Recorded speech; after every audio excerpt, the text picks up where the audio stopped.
Hi, Sarah. Hi, Sarah. My name is Holly. Hi, Sarah. My name is April. I'm in Melbourne, Australia.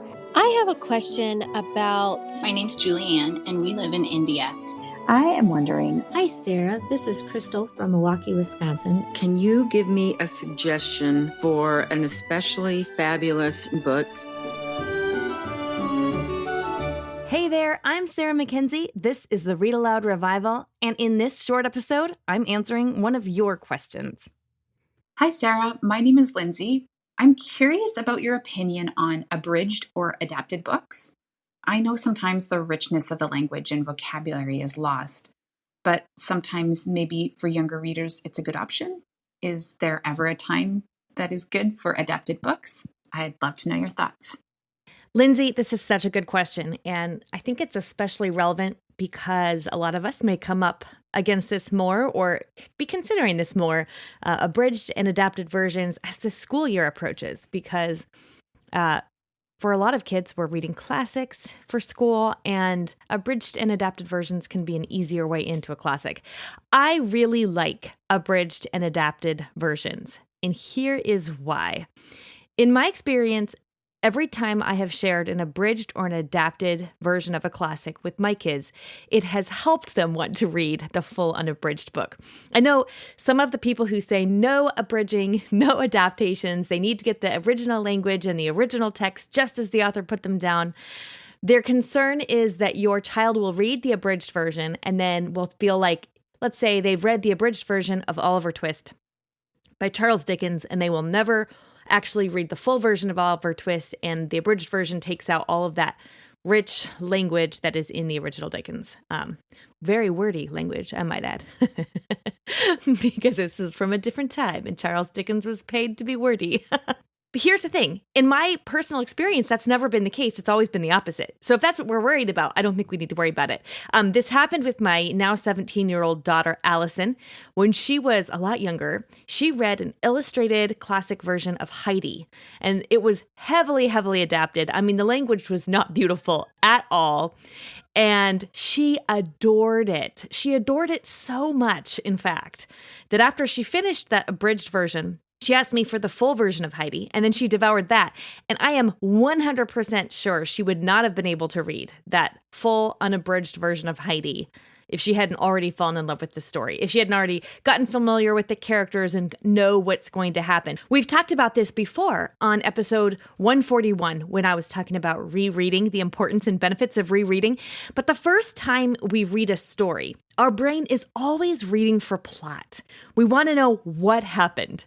And quite often, the richness of the language in the story is lost on us until our brains have been satisfied with the answer to that question. What happens next? What happens? So letting your child get the plot from an abridged or adapted version, whether that's just an abridged version like I mentioned with Heidi, or it's a graphic novel, or it's a movie, so that they fall in love with the story and the characters, that can help them enjoy the full unabridged version so much more and help them get the nuances of the language and the little witty turns of phrase and things that would be lost on them if their brain was, burning so much steam just trying to figure out what's happening. Because that's really what your brain's doing, working so hard the first time you read a story to find out what happened.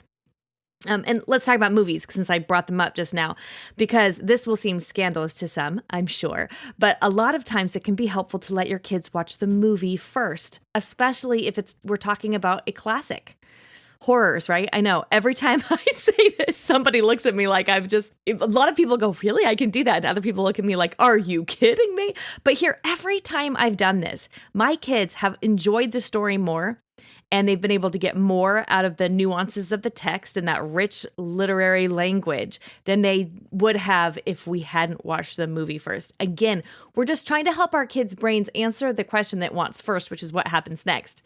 So if they're watching a version of Pride and Prejudice, they now have the mental images for the characters and the plot is answered. They kind of understand it. So then if you're reading aloud Pride and Prejudice, or you're listening to an audiobook of Pride and Prejudice, or they're reading it on their own, now they can delight in the witty use of language and a lot of the deeper story elements that would really be lost on them the first time through.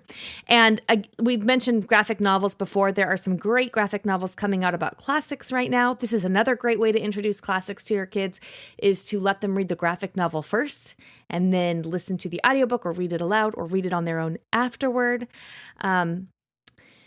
And, Courtney, who's our community director here at Read-Aloud Revival, she calls this scaffolding. Like when you're letting your child read an abridged version, or when you're letting your child read a graphic novel or watch a movie first before they get the full unabridged version, it's like we're giving them scaffolding, something to hang on to, right? And so this is how we can understand a classic, because especially with a really good book, we never want to just read it once. That's not really reading it. C.S. Lewis has some great quote about that I can't think of off the top of my head, about how you don't really read if you're just reading it once. So if we really want to really go into the richness of, let's go back to Oliver Twist, and we decide to read an abridged version or watch the movie or go see the play of Oliver Twist, and then we get to come back and read the full unabridged version, it's going to be a better, richer reading. I can almost guarantee it. So before I wrap this up, I wanted to read something posted on the RAR Premium Forum this last month. I'm not going to name who wrote this because I didn't get a chance to ask her permission first to share this story. But she wrote in to tell us about her twin 12-year-olds, something very similar to this question. So here's what she wrote. We have twin 12-year-olds, and at Christmas, we gave them an illustrated version of The Hobbit per a recommendation list on Read-Aloud Revival. At first, they didn't want to read it, but then they were bored, and one of them picked it up and started reading. He couldn't put it down, and then his brother read it, and then we got the audiobook version as well. They couldn't get enough. They wanted to dig deeper and read the Lord of the Rings full series along with the audiobooks, and then they started reading other books by Tolkien. Not only have they fallen in love with this story, they have drawn and created multiple shirts that they wear everywhere.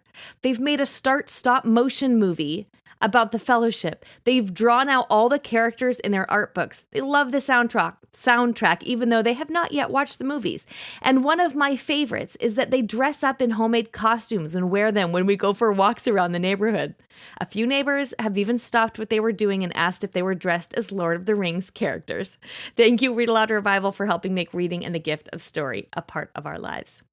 Now, an illustrated version of a book is similar to an adaptation, right? Because you're offering a modern author or artist in this case, their interpretation of the text. But what's happened to this family is that by introducing the book in an easier, more palatable way, it then invited them into a deeper, richer experience with the book. So this is a very long response, Lindsay, to say I really support adapted and abridged versions. I also support watching movies first, helping your kids get into the story easily, and then they're going to want to stay there. A really good book, they're going to want to stay there. So yes, I think abridged and adaptations and graphic novels and movie versions are all excellent if they're helping our kids fall in love with those classics that we really want to be a part of their childhood.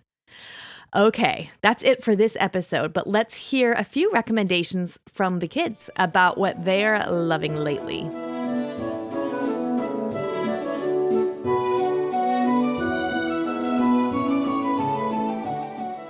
Hi, my name is Audrey.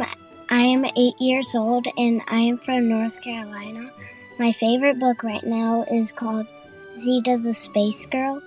I like it because it's very adventurous and it's funny. Hi, my name is Phoebe. I am 7 years old. I live in Bellingham, Washington, and my favorite book is Only One Wolf by James Harriet. I like it because a farmer has a dog who has never barked, and then they go to a competition, and the dog sees its friend sleep and barks for the first time. Hi, my name is Amelia, and my book is Emmy and the Rats in the Belfry.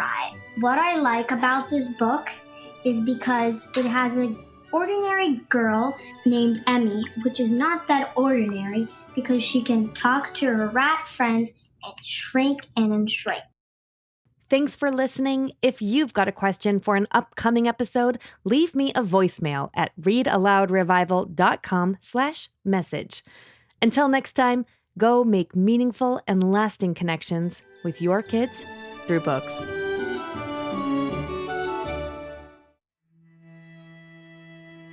So many of us feel overwhelmed in our homeschool. There's a lot to do, and it feels like every child needs something a little different. The good news is, you are the best person on the planet to help your kids learn and grow, and home is the best place to fall in love with books. I'm Sarah Mackenzie. I'm a homeschooling mother of 6, the author of Teaching from Rest and the Read-Aloud family, and I'm the host here on the Read-Aloud Revival podcast. This podcast has been downloaded over 8 million times. And you know, I think it's because so many of us want the same things. We want our kids to be readers, to love reading. We want our homes to be warm and happy havens of learning and connection. We know that raising our kids is the most important work of our lives. That's kind of overwhelming, right? You are not alone.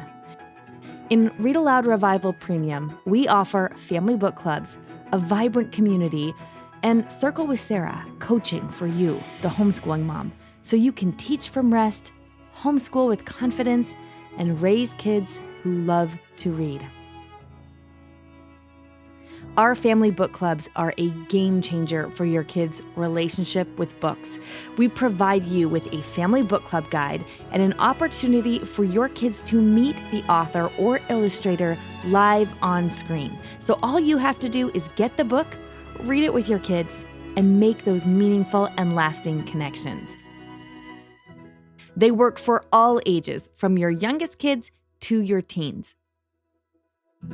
Every month, our community also gathers online for a Circle with Sarah to get ideas and encouragement around creating the homeschooling life you crave. They're the most effective way I know to teach from rest and build a homeschool life you love.